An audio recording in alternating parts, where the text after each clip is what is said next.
যা গরম পড়েছে, এই গরমে কি করে গাছ কাটতে চাই গিন্নি? কিন্তু না গিয়েও তো কোনো উপায় নাই, যেতে তো হবেই। না হলে কি করব? কাজ না করলে কি খাবো?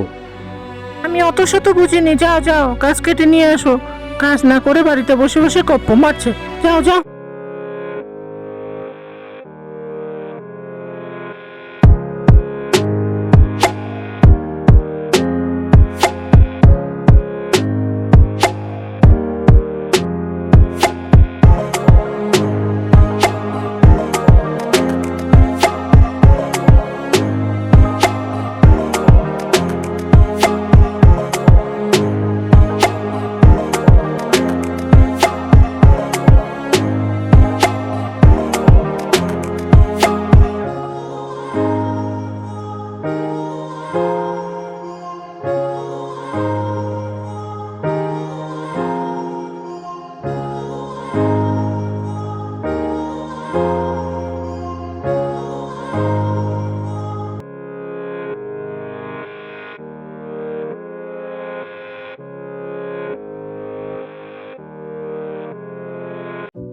সর্বনাশ, প্রকৃতিকে একদম ধ্বংস করে দিচ্ছে। গাছ কেটে কেটে একদম ফাঁকা করে দিয়েছে। না না, যাই যাই, গিয়ে দারোগা সাহেবকে ডেকে নিয়ে আসি। যাই যাই যাই যাই।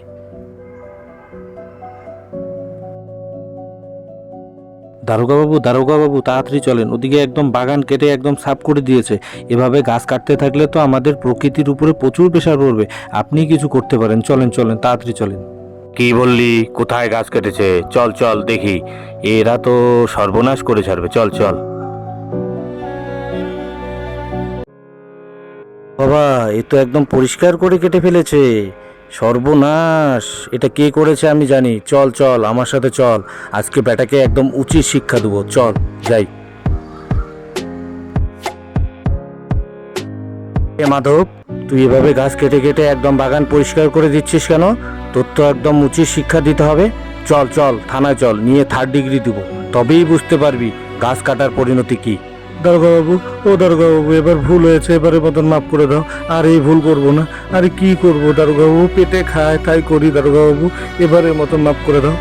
মাপ? তোর মাপ দ্বারা বের করছি। চল থানা চল, তোকে গিয়ে 3rd ডিগ্রি না দিলে তোরা টের পাবি না কি করি। দেখ চল।